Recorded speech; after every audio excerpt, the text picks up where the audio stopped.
When I pushed the housing program, it was not about the houses, it was about the jobs. Today, as I talk to you, Linus, we have 160,000 young people working in different parts of Kenya under our housing program.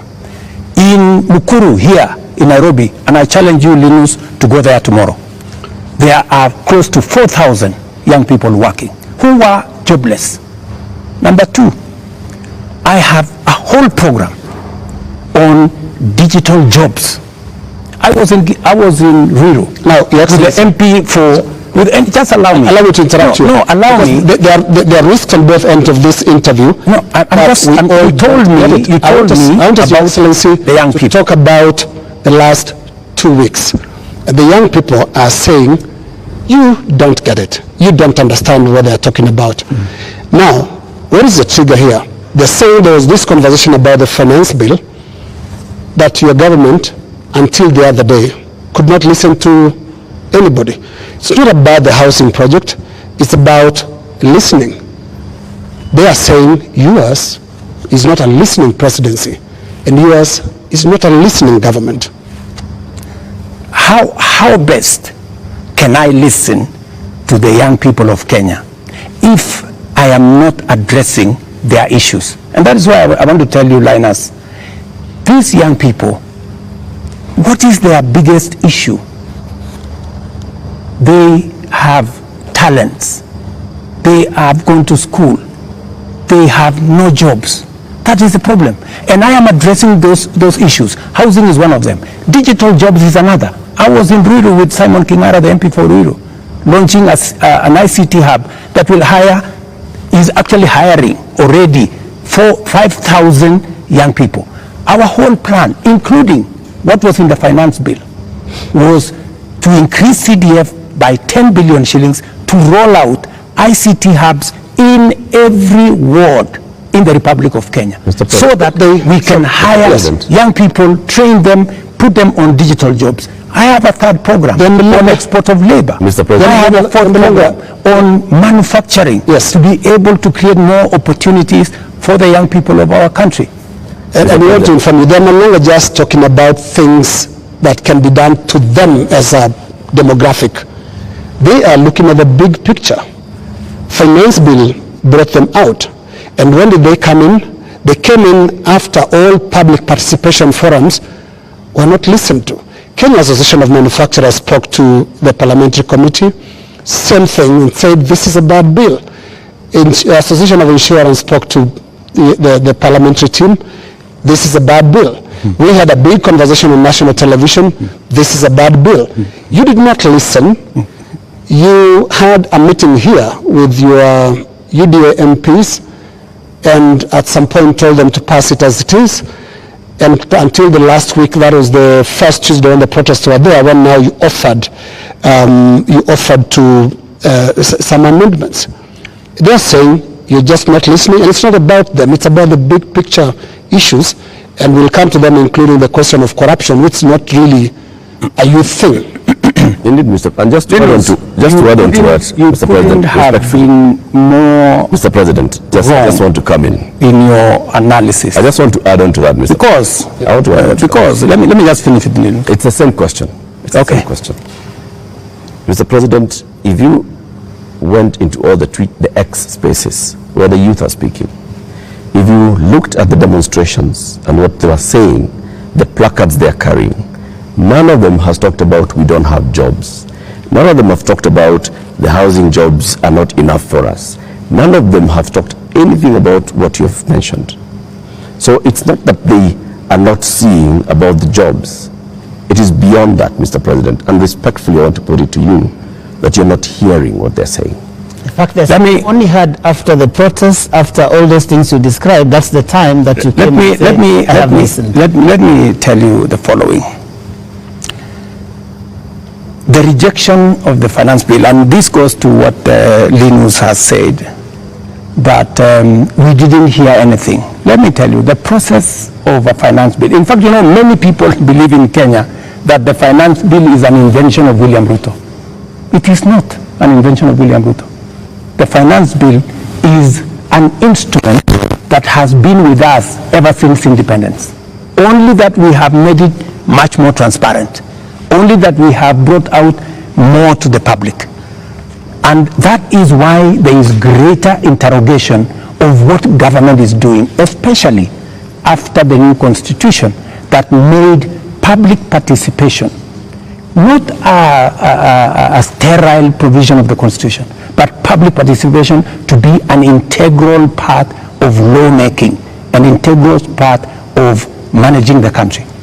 Let me tell you, when we took the bill, when we formulated the bill, it had 346 billion of new revenue. When MPs went out to the public said, we don't think this is good, we don't think this is good. It was reduced by 140 something billion shillings. It remained just 200 billion. Doesn't that amount to listening? No, it doesn't. That the public said, reduce this by... No, it doesn't, no. Mr. President. And that's why I said reject it. Just wait. No, we are talking about listening. Yeah. Just relax. We're talking about listening, okay? So the public said, reduce this by 146. We sat down, we cut down the areas, we reduced it to 200. What went into the space was the people who wanted to mislead the public, to say, oh, you see, in fact, everything you have been told is still there, this was not removed, these people are not listening, these people are not listening. And let me tell you, my good friend Latif, we have dropped the finance bill. Yeah? What does that mean? It means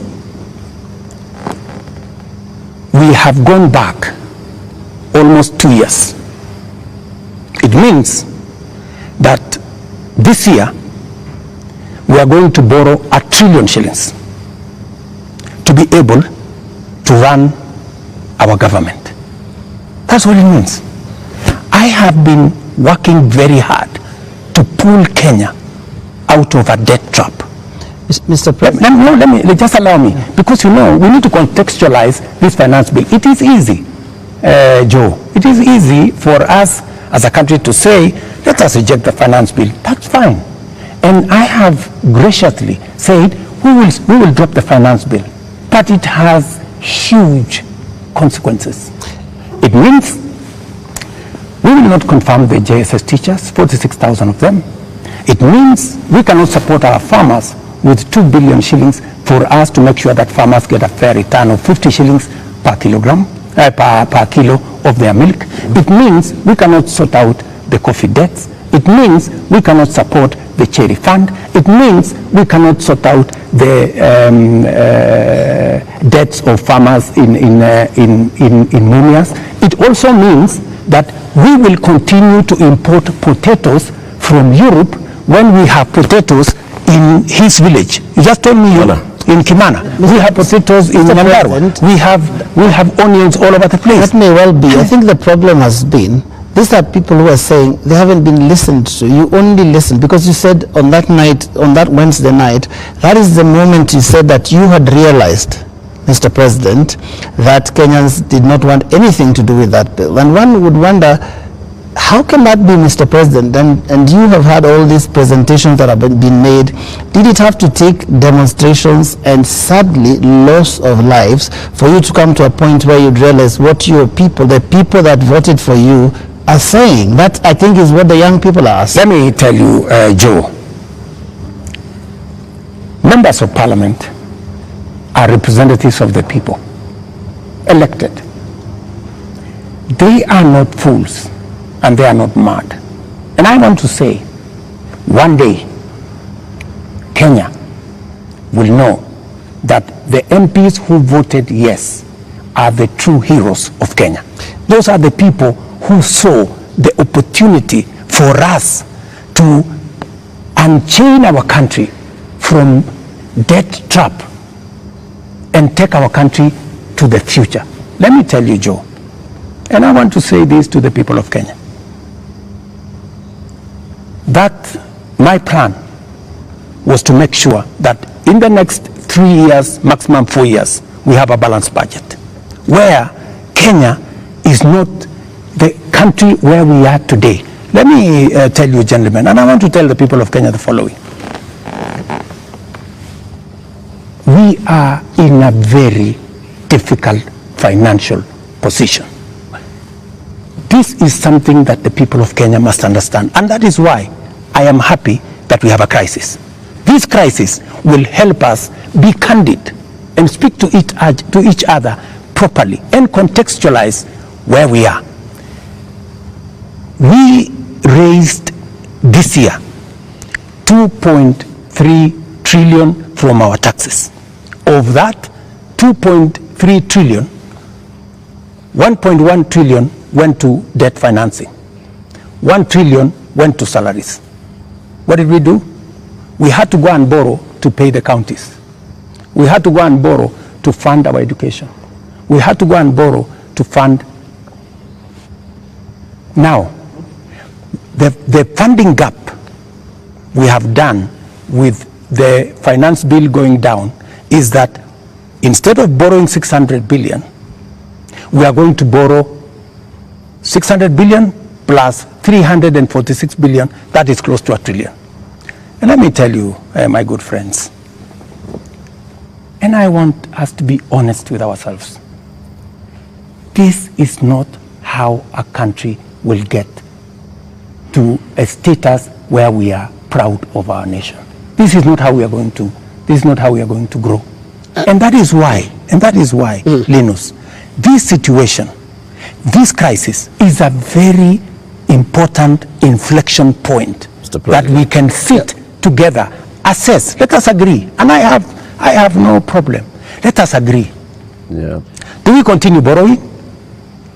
And let me give you the statistics. When in 2013, Linus, just allow me 1 minute, please, with a lot of respect. Okay. In 2013, the debt stock of Kenya was 1.8 trillion. For 10 years, that increased 5 times to 11 trillion, 10 point something trillion. We built a lot of roads. We connected a lot of electricity. We did many things in 10 years. But we were doing it on debt. Today, we don't have the luxury to borrow because we have reached the limit. And today, let me finish. Today, all the money we borrowed from 2013 is maturing. That is why the biggest challenge that we have as a nation is that we are spending 1.1 trillion every year of taxes we collect from ordinary Kenyans to pay debt, and not the whole debt. That's interest alone. Yeah. Interest principal comes to 1.8 trillion this year. So, my good friends, and yet you want to tell me, William Ruto, don't collect domestic taxes. Go borrow more money. No, that's what they're saying, President. And what is the alternative? Yeah, and I just wanted to come to one. What is the alternative? Just help me there. Yeah. Because there are only two things you can do. Either you raise money from taxes or you borrow. Period. There is no magic here. There are Kenyans, Your Excellency, right now who do not listen to all that. Yes. They are not interested in that. That's okay, but that's the reality. But if you are not, if you do not want to listen to hang on, Your Excellency, hang on, Your Excellency, because I need you to address a very important issue here, and that is one of a trust deficit. There are Kenyans who watch you, Your Excellency, and I don't know whether you are aware that they don't trust what you say. They don't believe what you say. Are you aware, Your Excellency, for example, that a lot of Kenyans increasingly don't associate the truth with you? That is your assessment, because you have never associated the truth with me from the beginning. No, there's quite a number of Kenyans. No, I mean, that is we asked people before we came here this this evening. evening, Assessment. Yeah. and many of those that responded to me directly and to even our platforms on KTN News, on Spice FM, on NTV, on Citizen, and we were asking them, what question should we ask the president this evening?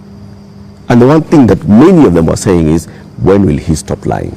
So it's not Linus. Can you tell us the truth this time? Let me say the following. I told the people of Kenya that I would reduce the prices of fertilizer from 7,000 to 2,500. I don't know how that is a lie, because they buy it at 2,500. Okay. I told the people of Kenya we're going to have a housing program. A housing program is underway in Kenya.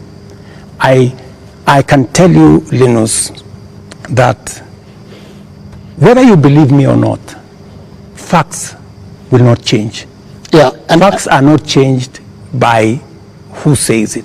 And allow me to step back a bit, Your Excellency. Facts are very stubborn. Allow me to step back a bit. Yes. And what I'll do is we'll play clips, just a little combination of clips of yourself speaking not too long ago, and I want us to listen to that. I'll stand out of the way because you said it's me that doesn't share the truth with you, and I would like you to respond to yourself, to the clips that we're going to play. But you see, Linus, let's watch that, Your Excellency. I think, Linus, yeah. You don't bring clips that are in a biased way. You know, you select maybe something that has not happened. Yeah. Can you be fair and select clips across the board? What I said and has been done, and what I said and maybe has not been done. So let's watch that. Maybe we can watch that. Waeleza ya kwamba these people don't understand the damage they are doing to the people and the economy of Kenya. Kwa hii taxes wanaongeza usiku na mchana. Na mimi nataka niwaulize watu wa hapa Manga, tafadhali, mkiona tumesimama hapa mbele yenu, tunawaambia ya kwamba tutengeneze hiyo serikali inakuja ambayo inaelewa lugha ya mwananchi wa kawaida. If you have good ideas, why do you need the police? Why do you need blackmail? Why do you need intimidation? If you have better ideas, sell them to the people of Kenya. There are enough intelligent people in Kenya to differentiate what is good from what is better and what is best. Ni jambo mbaya sana kama tutatumia askari polisi kuumiza wananchi wasio na hatia eti kwa sababu wako na maoni tofauti ya kisiasa. I agree with that. It is not fair to use the police to harass citizens who have a contrary opinion. And that is perfect. That's what they're accusing you of. I still believe that. That's what they're accusing you of. But you don't tell me that... What is the problem with Alfred Keter? Yeah. Is that a contrary opinion? No, it's not a contrary opinion. I mean, the police have said why they arrested him. It is not because of me. I didn't give any instructions. I didn't even know what was going on. Let me tell you, Linus, I am a very clear-minded person on what I say. When it is the police, I have said. Many of the people who opposed me, many of the people who were very scared about what I would do when I become president, even the people who did worse things against me, I have never gone after them because I don't believe in settling political scores using the power of state or using the police. Let me also say the following. When I talked about the taxes that I was on the campaign trail, yes. I was addressing in the campaign trail, it was very obvious that when at that time we were in subsidies, that did not make sense. It is because I removed the subsidies and I changed and put production support. That is why today the price of unga has come down from 240 to 100, because I changed the model, I changed the configuration, and it is giving us results. But are you aware, Mr. President, that the thing perhaps apart from now the police brutality that people associate you the most is the issue of taxes? I'm sure you know the name they call you. You've actually talked about it even yourself.